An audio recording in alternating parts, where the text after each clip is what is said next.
নাঙ্গলকোটে গাছের ঢাল কাটতে গিয়ে বিদ্যুৎস্পৃষ্ট হয়ে একজনের মৃত্যু। কুমিল্লার নাঙ্গলকোটে নারকেল গাছের ঢাল কাটতে গিয়ে বিদ্যুৎস্পৃষ্ট হয়ে খোকন নামে এক ব্যক্তির মৃত্যু হয়েছে।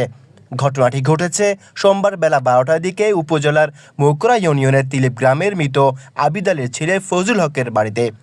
নিহত খোকন নাঙ্গলকোট পৌরসভার মান্দ্রা গ্রামের মৃত আলীর ছেলে ও 5 সন্তানের জনক।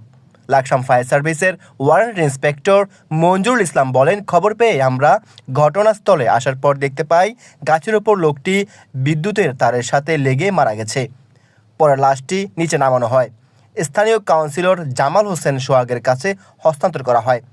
তবে ফজলুল হককে বাড়িতে গিয়ে তাকে না পাওয়ায় তার বক্তব্য নেওয়া সম্ভব হয়নি। নিহত খোকনের মামাতো ভাই আবুল খায়ের বলেন, তার ফুফাতো ভাই একজন পেশাদার গাছি। দীর্ঘদিন যাবৎ নারকেল গাছের গাছি হিসেবে ঢাল কাটেন। আজকেও 6টি গাছের ঢাল কেটে 7 নং গাছের ঢাল কাটতে গিয়ে বিদ্যুৎস্পৃষ্ট হয়ে ঘটনাস্থলে মারা যান।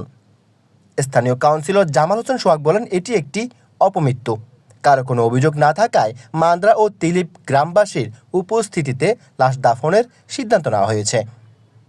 এই বিষয়ে নাঙ্গলকোট থানার ওসি AK ফজলুল হক জানান, খবরটি পাওয়ার পর পুলিশকে ঘটনাস্থলে পাঠানো হয়েছে। আইন অনুযায়ী পরবর্তী ব্যবস্থা নেওয়া হবে। News desk, CCN 24, Comilla.